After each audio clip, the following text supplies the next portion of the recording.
Spui că mă iubeai, dar ai plecat. Viața asta e o zdreanță la fel ca un aparat. Spuneai că nu mă lași, că vrei o familie și că eu voi fi pentru tine iubire. Lasă-mă cu atâta vorbă că m-am săturat să mor. Lasă-mă în pace, nu mă căuta, te rog.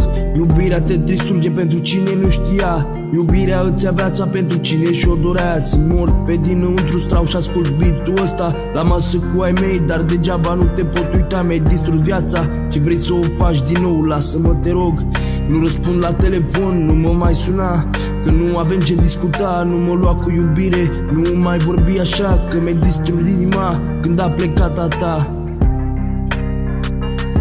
Când ai plecat m-a durut, inima mea sângerat. Sângele este o travă, doar pe cuie, nu pe pat. Nu mai vreau să ies din casă de frică că te-aș vedea de mână cu altcineva pe buzele altcuiva. Vreau să te uit odată, să dau foc la tot ce-a fost, la pozele cu amândoi. Simt că nu au niciun rost, simt că rămân fără aer. Vreau să te ating din nou, să te sărut, să te dezbrac cum o făceam numai eu. Să respiri și tu mai greu, să-ți accelereze pulsul. Să stăm până dimineață, să prindem din nou apusul. Timpul să-l oprim în loc, când stăm sub un cer senin. Stelele chiar sunt frumoase, dar prin ochii tăi le simt. Vreau să te uit odată, să dau foc la tot ce-a fost, la pozele cu amândoi. Simt că nu au niciun rost, simt că rămân fără aer. Vreau să te ating din nou, să te sărut, să te dezbrac cum o făceam numai eu. Să respiri și tu mai greu, să-ți accelereze pulsul. Să stăm până dimineață, să prindem din nou apusul. Timpul să-l oprim în loc, când stăm sub un cer senin. Stelele chiar sunt frumoase, dar prin ochii tăi le simt.